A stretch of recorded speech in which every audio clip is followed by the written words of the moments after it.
오늘 성경 말씀은 요한복음 1장 9절부터 14절까지입니다.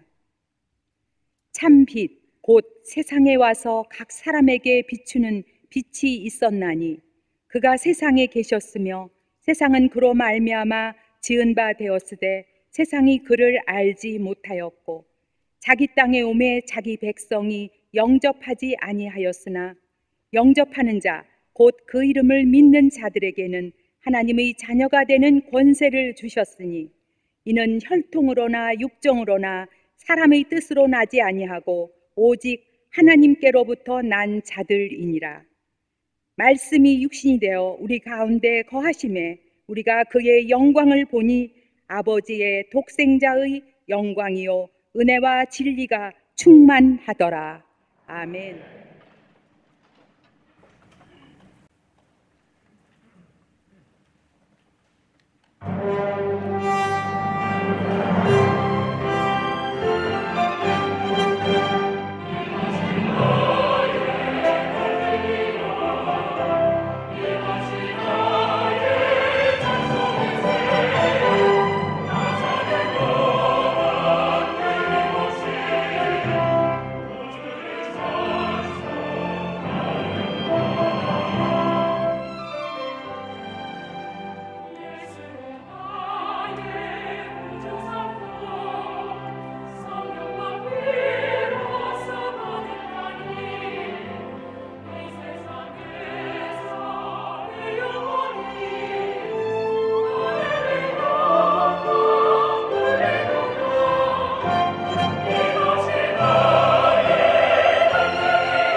갈릴리 성가대와 오케스트라의 귀한 찬양에 감사합니다.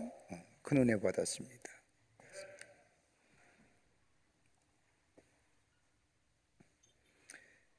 우리는 인간은 어떤 모습인지 관계를 맺고 사는 삶입니다. 그런데 우리의 관계성이 누구와 무엇과 관계를 맺느냐에 따라서 그 사람의 됨됨이를 가늠할 수가 있습니다. 나의 관계성이 물질로만 관계되어 있다고 한다면 그 삶은 좀 천박한 인생이 아닐까. 내 삶이 세상의 가치관과 세상의 것들에 관계되어 더 많은 것으로 관심 쓴다고 한다면 세속적인 삶의 모습은 아닐까. 그러기에 나의 나됨은 무엇과 관계를 맺고 사느냐에 따라서 나의 나됨을 알 수가 있습니다. 다른 사람과의 나와의 관계, 이웃과 관계, 그리고 나와 나 자신과의 관계 속에서 나라는 존재는 평가되어 간다고 할 수 있습니다. 예수를 믿는다는 게 뭘까요? 혹자는 예수를 믿는다고 할 때에 내가 편안하고 건강하고 잘되고 자손이 번성하고 드러나는 현상학적인 모습만 가지고 얘기하지만 예수를 믿는다는 것은 다름이 아니라 예수님과 나와의 관계, 하나님과의 나와의 관계에 새로운 관계성의 사람이 되었다는 것을 말합니다. 하나님이 나의 아버지가 되고 나는 그분의 자녀가 되는 새로운 관계성 속에서 살아가는 삶, 그러기 관계성 속에서 나라는 존재를 알고 깨닫고 사는 삶이 바로 그리스도인이라 할 것입니다.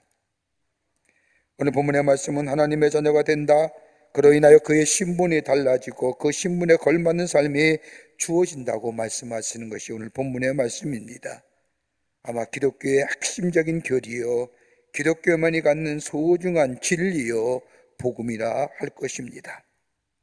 내가 하나님의 자녀가 된 것은 다른 일로 말하자면 인간이 인간다워진다는 것을 말하는 것인데, 이건 내 선행이나 내 지식이나 내 의로움이나 내 공로와 노력이 아니라 나를 향하여 다가오시는 하나님의 말씀을 어떻게 받아들이냐, 수용성의 문제입니다.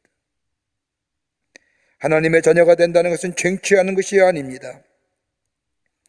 내가 노력하여 땀 흘려 얻어지는 것 또한 아닙니다.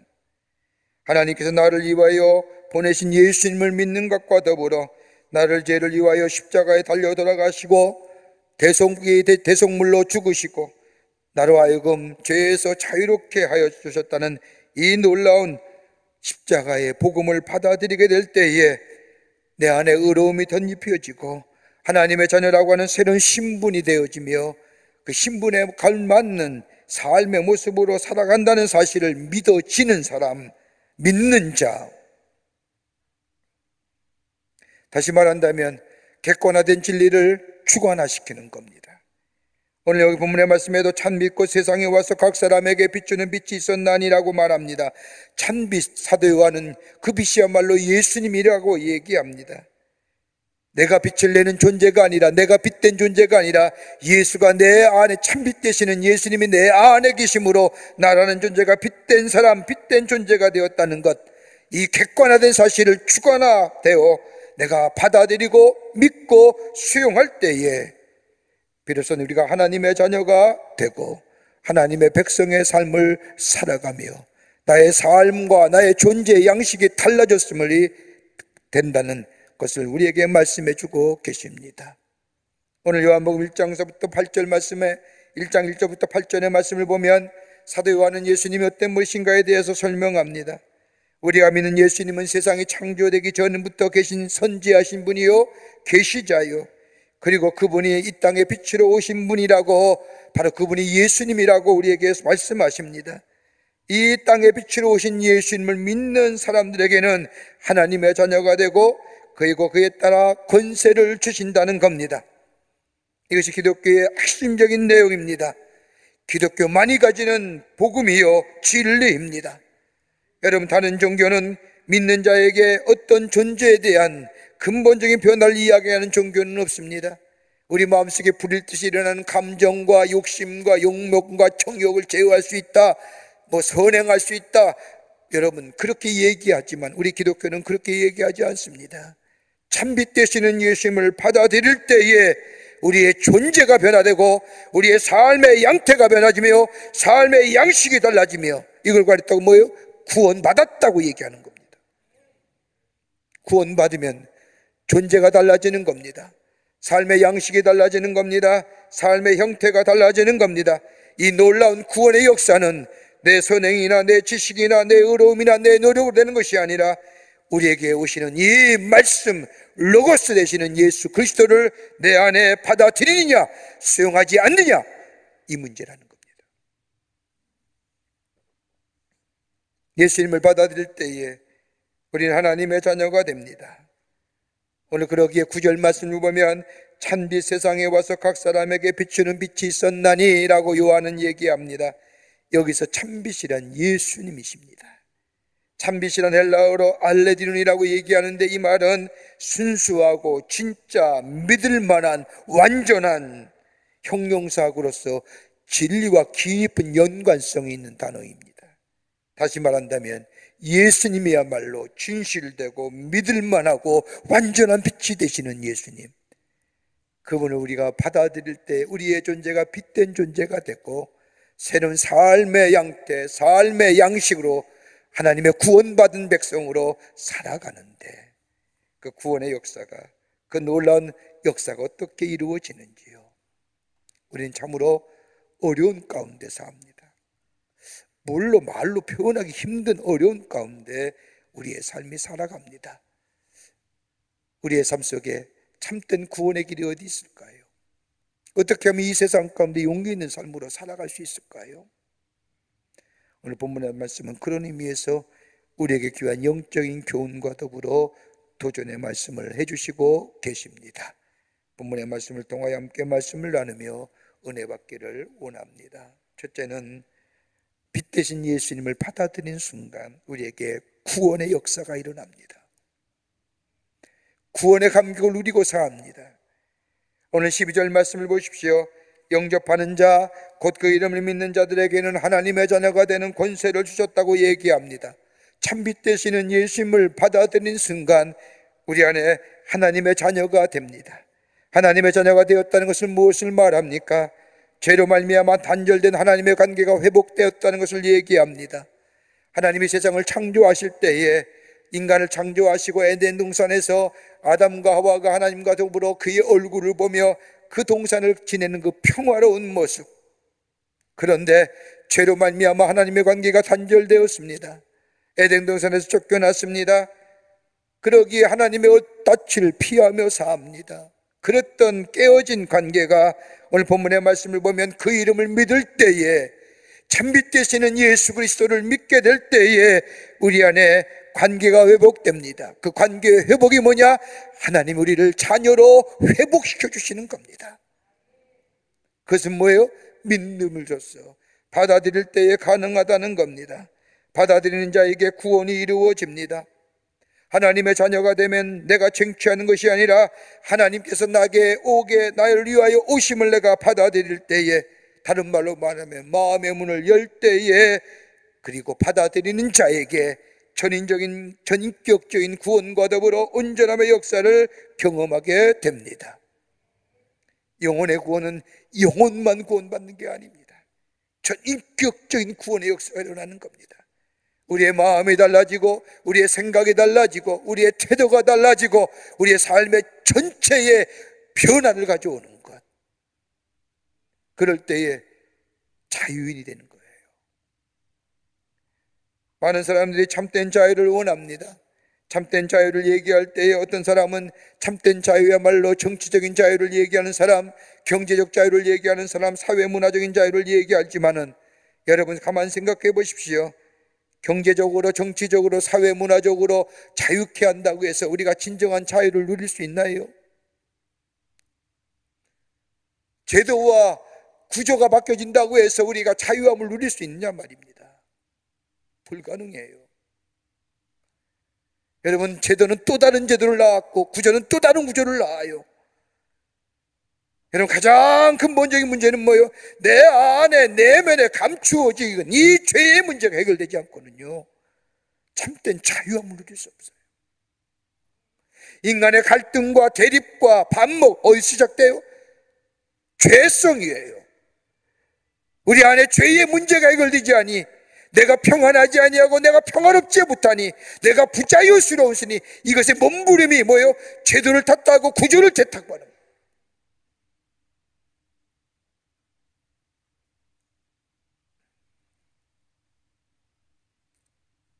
우리 내면의 깊은 곳에 자리 잡고 있는 죄의 문제가 해결되지 않고는 진정한 자유를 누릴 수 없습니다.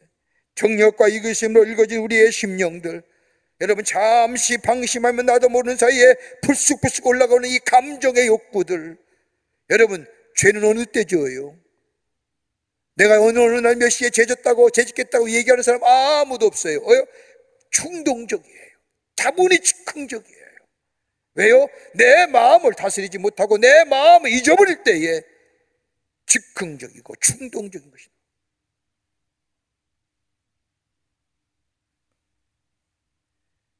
죄의 문제가 해결될 때에 진정한 자유인으로 살아갈 수 있습니다. 오늘 이 문제는 다름 아니라 성경에게 분명히 말씀합니다.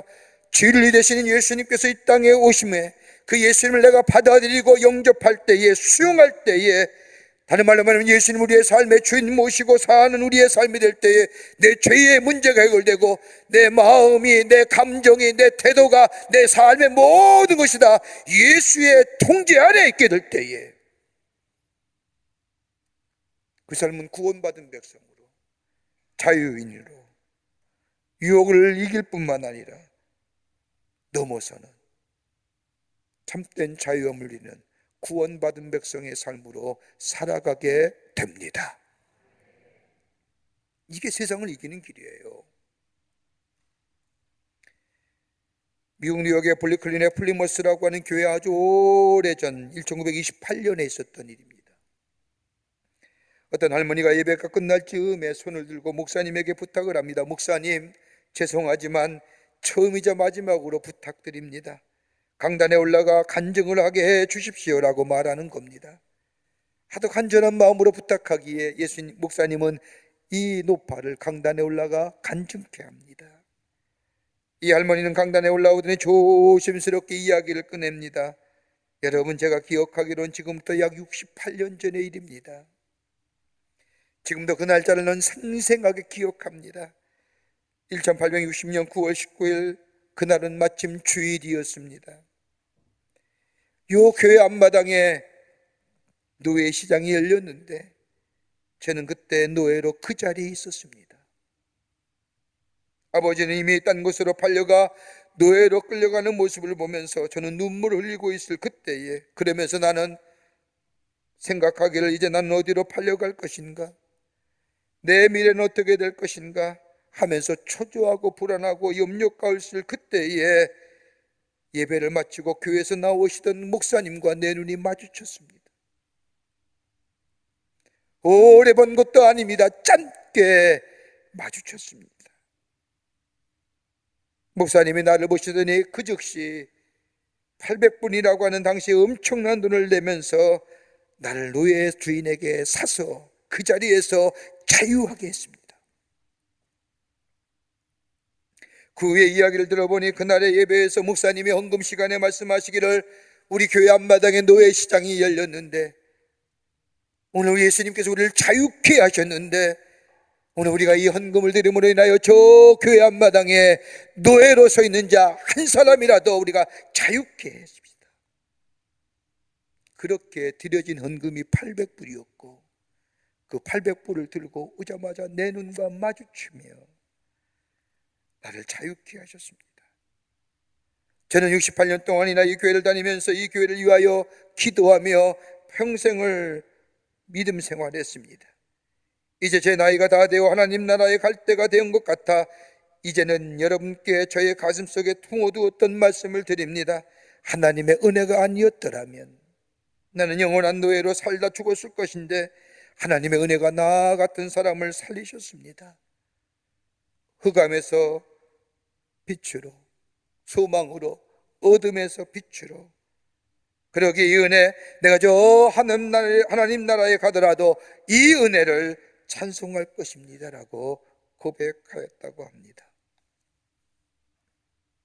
빛으로 오신 예수님, 우리 마음의 불안과 염려와 걱정과 두려움과 누구나 다 가지고 있는 잿빛의 그림자, 어두운 그림자, 이거로부터 자유롭게 몸부림치려고 애쓰지만 자유롭지 못한 우리의 삶 속 예수 그리스도께서, 빛 대신 예수께서 우리에게 오시면 우리 안에 어두움은 물러가고 가야 할 길을 알게 될 뿐만 아니라 내 마음의 두려움은 물러가고 빛의 자녀로, 어둠의 자녀에서 저 절망의 사람에서 소망의 사람으로 바뀔 뿐만 아니라 일그러진 형상이 회복되고 구원받은 하나님의 백성의 삶으로 힘있게 살아가는, 구원받은 새로운 존재의 삶으로 살아가게 될 줄 믿습니다. 두 번째는 권세 있는 자가 됩니다. 12절 말씀을 보면 그 이름을 믿는 자들에게 하나님의 자녀가 되는 권세를 주셨으니 라고 얘기합니다. 권세가 뭡니까? 어떤 사람은 힘이라고 말하며 어떤 사람은 권력이라고 정의합니다. 어쩌면 우리네 인간들은 힘이라고 상징되는 것, 그것이 물질이든 권력이든 힘이든 세상의 지위든 명예든 그것조차 살아갑니다. 그런데 오늘 요한복음 1장 12절 말씀에 나오는 이 권세라고 하는 단어는 헬라어로 엑수시아라고 얘기하는데, 에크라고 하는 것, 무엇으로부터, 즉 밖에서부터 오는 것을 얘기하는 에크와, 그리고 본질이라고 하는 우시아의 합성어입니다. 그러기에 엑수시아라고 하는 이 권세란 본래의 뜻은 본질로부터 오는 힘, 본질로부터 오는 힘, 이게 엑수시아예요. 권세입니다. 여러분, 우리가 가지고 있는 권세들 가만히 보세요. 그것이 물질이든 권력이든 힘이든 지위든 명예든 오래 갑니까? 오래 가더냐는 겁니다. 못 가요.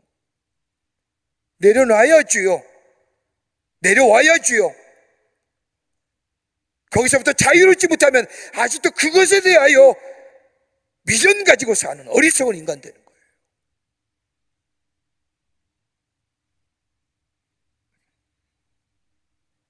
엑수시아, 권세라고 하는 것은 본질로부터 오는 권세. 여러분, 본질이 없는데 겉만 있으면 허세예요. 알맹이가 있고 본질이 꽉 차서 거기서부터 넘쳐흐르는 것이 권세라는 것입니다. 알맹이가 꽉 차 있을 때 거기에 담대함이 있는 거예요. 당당함이 있습니다. 확신에 차 있습니다.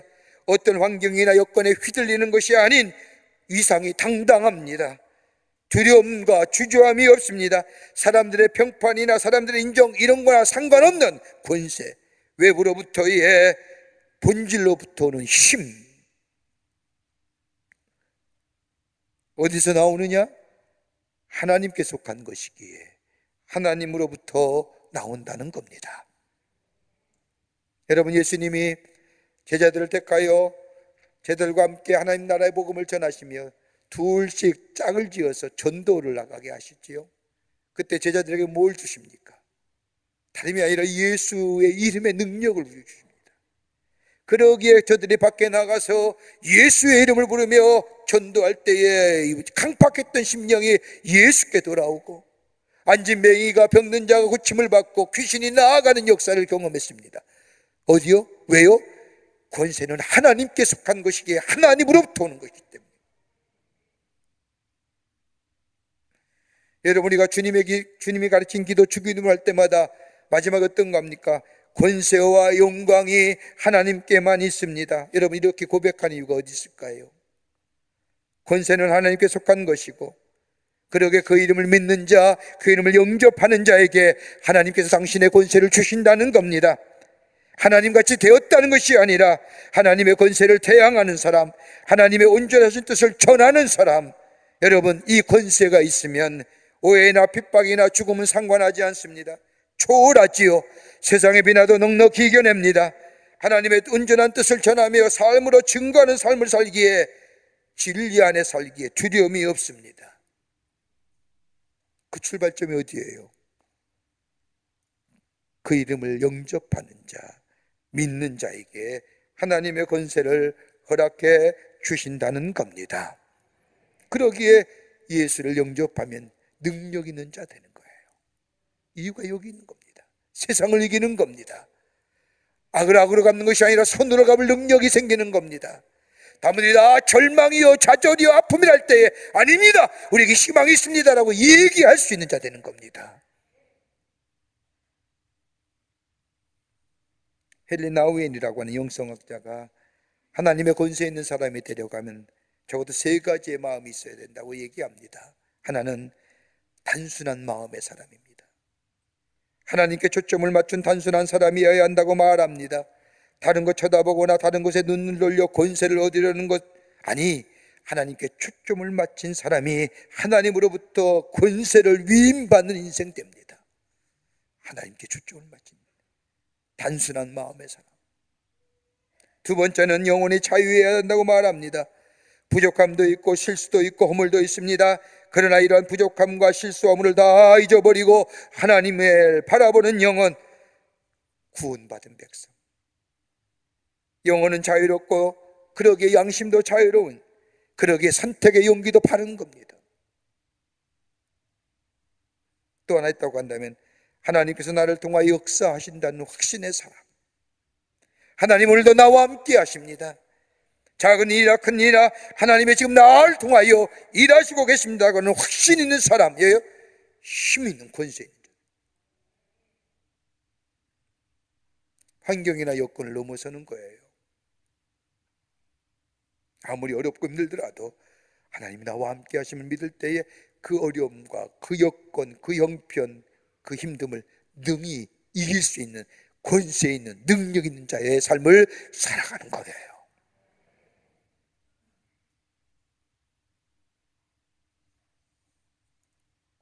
끝으로 은혜와 진리가 충만해집니다. 그 이름을 믿고 영접하는 자. 영접한다는 것은 그 이름을 믿는다는 것입니다. 받아들인다는 것입니다.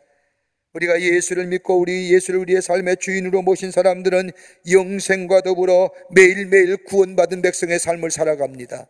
영생을 얻어요. 예수 믿고 구원받으면 뭘 봐요? 천국 가요. 믿으십니까? 천국 가요. 그러기에 구원받은 백성으로 거듭난 삶에서 한 발짝 더 나아가 오늘 요한복음 14장의 14절의 말씀을 보면 말씀이 육신이 되어 우리 가운데 거하심에 우리가 그의 영광을 보니 아버지 독생자의 영광이요 은혜와 진리가 충만하더라. 여러분, 이 14절 말씀이 가장 중요하고 아주 심오한 말씀입니다. 말씀이 육신이 되어 우리 가운데 거하신다고 하는 이 말씀은 진리 되시는 예수님, 말씀이 되시는 예수님이 저 태초부터 선존재이신 예수님, 태초에 말씀이 계셨다는 것은 태초가 세상이 창조하기 전부터 말씀은 존재하고 계셨는데 그 예수님께서 인간의 몸을 입으시고 우리 가운데 오셨다. 단순히 육체의 플래시의 개념이 아니라 전인격적인 것으로 우리의 상처난 마음, 우리의 괴로운 마음, 우리의 아픈 마음, 슬픈 마음을 다 아시고 우리의 연약함도 아시고 그 연약함과 슬픔과 아픈 마음을 게을치 아니하시고 우리와 똑같이 되셔서 우리와 가운데 오셔서 우리와 함께 계시는 예수 그리스도, 그게 말씀의 육신이 돼 우리 가운데 거하신다는 거예요. 그냥 된 것이 아니에요. 단순히 형체만 바뀌어진 것이 아닙니다. 되어 된다고 하는 이 말은 헬라어로 에게네토라고 말하는데 어떤 사물이나 사람이 고유한 특성을 변화시키고 전혀 다른 새로운 상태로 들어가 이전 것과 다른 존재가 되는 것을 가리켜 에게네토, 된다는 거예요. 예수님이 육신을 입어 이 땅에 오셨다는 것은 전인격적인 것으로, 육체만 변한 것이 아니라 전인격적으로 변하셔서 우리와 똑같이 되셔서 우리와 함께 계셨다는 거예요. 그 이름을 받아들이는 자, 그분을 믿는 자, 영접하는 자, 뭐예요? 은혜와 진리가 충만하더라. 예수를 영접하는 순간 은혜는 신앙적이고 진리는 철학인 거예요. 다시 말한다면 신학적이고 철학적인 욕구가 다 채워졌다는 거예요.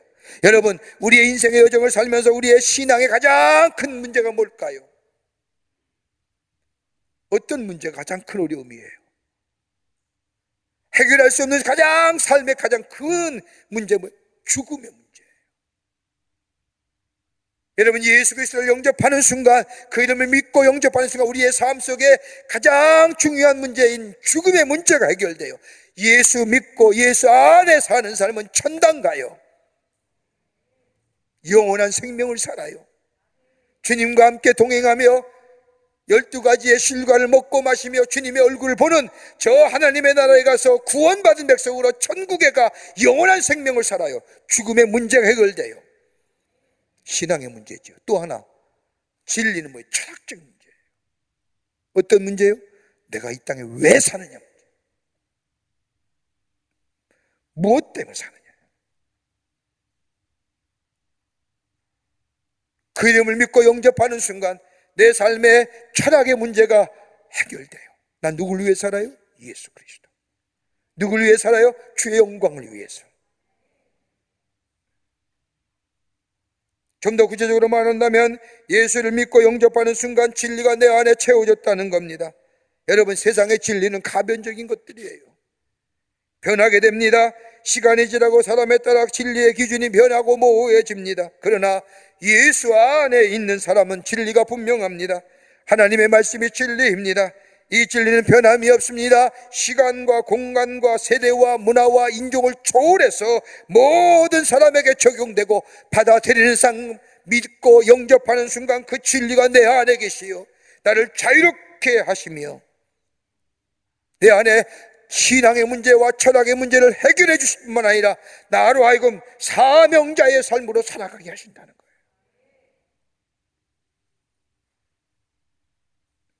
은혜가 충만하니까요, 보는 것도 다 은혜로, 듣는 것도 은혜로 받아들입니다. 가지고 못 가지고의 문제가 아니라, 건강하고 병들고의 문제가 아니라 하나님의 은혜를 알고 은혜를 깨닫고 나니 늘 감사가 있고, 무엇을 들어도 감사하고 무엇을 봐도 감사하고. 여러분, 은혜 있는 사람은요, 감사가 넘치고, 감사는 우리의 마음속에 해독제가 되어 우리의 삶에 에너지를 증거하며 새로운 존재의 삶의 형태로 살아가게 하시는 거예요. 어디로부터요? 그 이름을 믿고 영접하게 될 때에 한 번만에 그치가 하는 게 아니라 늘 그 예수님이, 진리 되시는 예수님이 내 안에 계실 때 은혜와 진리가 충만한 삶 되는 거예요. 윌리엄 포스터라고 하는 사람이 쓴 책 가운데 영의 소리를 듣는 사람과 그 방법이라는 책에 보면 이런 얘기합니다. 인간의 마음엔 두 가지 형태의 리듬이 있다는 거예요. 하나는 뭐냐?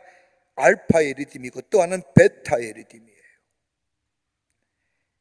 베타의 리듬은 우리가 삶을 살아가면서 먹고 운동하고 공부를 하는 합리적이고 논리적인 생각을 가지게 하고 바쁘게 움직이게 하는 거예요. 그런데 이런 베타의 리듬은 영의 소리를 듣게 못하거나 마음의 안정을 가져다 주거나 더 나아가 신령한 세계를 찾게 하지 못한다는 거예요.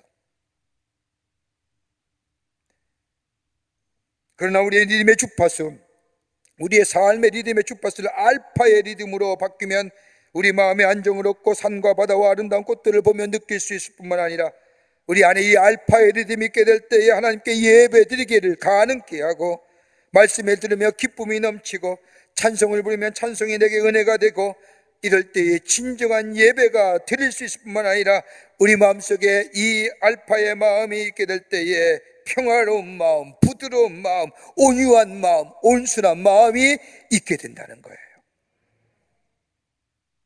이 알파의 리듬이 우리 안에 있게 되면 하나님의 영적인 세계에 감동을 받아 하나님의 놀라운 은혜와 사랑 안에서 주의 주신 사명을 감당할 뿐만 아니라 하나님 앞에 예배하며 하나님의 영이 지배하는 상태가 되고, 그럴 때에 우리 안에 선함과 온전함과 의로움과 정결함의 역사가 나타난다는 거예요.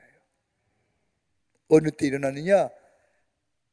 예수가 내 안에, 그 이름을 믿고 영접할 때에, 그리고 내 안에 예수가 계실 때에. 한번 보세요. 예수 안에 계신 사람 어떠세요? 예수님이 계신 삶은 어떠하고요? 예수님이 안에 계신 삶은 지옥일 거예요. 그러나 예수 계신 삶은 우리 안에 천국일 거예요. 그 이름을 믿고 받아들이는 자. 구원은 한 번으로 그치는 것이 아니라 매일매일 순간순간 구원받으며 살아가는 인생. 그럴 때 예수가 내 안에 계시고 나의 삶을 인도해 주시고, 그뿐 아니라 내 안에 은혜와 진리가 충만케 하시고 권세 있는 자로서 세상을 이기며 세상 속에 하나님의 살아계심을 증거하는 하나님 나라의 복된 백성으로 살아가게 되는 줄 믿습니다. 찬빛 그 빛이 세상에 오셨습니다. 그 이름을 믿고 영접하는 자마다 구원과 권세와 은혜와 진리가 충만한 하나님 나라의 복된 백성으로 살아가는 놀라운 은혜가 우리 가운데 있게 될 줄 믿습니다. 이 은혜로 살아가시는 여러분과 저와 되시기를 주의 이름으로 축원합니다. 하나님 감사합니다. 저희들 사랑해 주셔서 하나님의 백성 삼으심에 감사합니다. 그 이름을 믿고 영접할 때에 우리 안에 구원의 역사가 일어나며 우리 안에 하나님 나라의 권세가 임하게 되며 은혜와 진리가 충만한, 그래서 우리의 삶의 신앙의 적인 문제와 철학의 문제가 해결되는 줄 믿사오니 그 이름, 예수의 이름 부르며 예수의 이름 안에 거하며 예수가 우리의 삶의 주인 되심을 고백하며 사는 저희들로 주의 영광을 위해 쓰임받게 하여 주시옵소서. 성령이 도우시고 우리와 늘 동행하여 주시옵기를 원하오면서 예수님의 이름으로 기도하옵나이다. 아멘.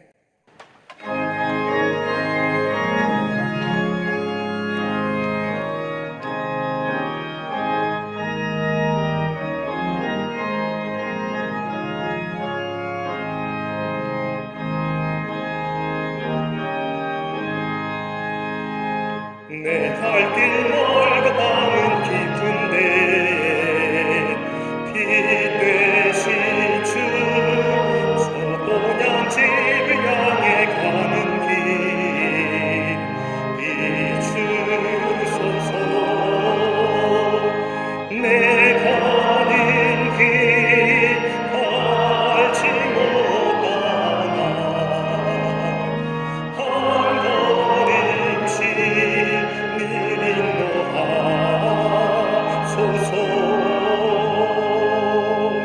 이전에 방탕하게 지낼 때에 교만하여 맘대로 고집하던 이세이 사소서. 내 지은 죄 다 기억나시고 주 뜻대로 늘 주장하소서. 이전에 나를 인도하신 주 장래에도 내 앞에 항상 주여 만날 때 오소서. 밤 지나고 저 밝은 아침에 기쁨으로 내 주를 만나리.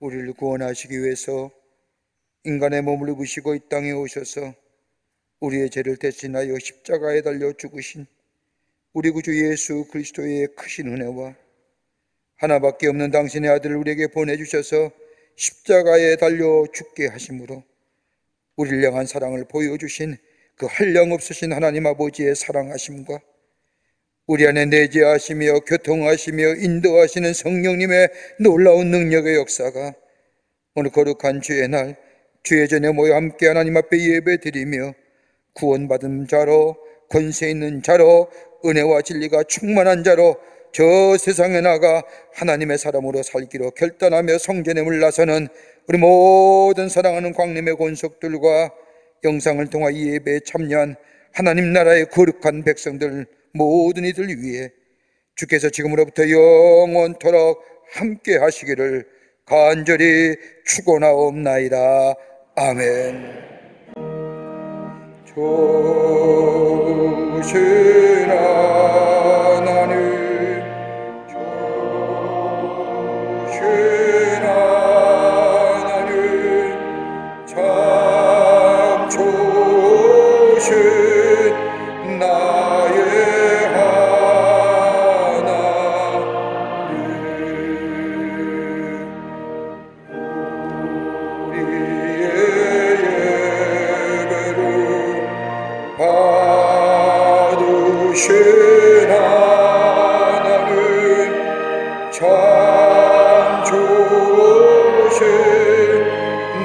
나의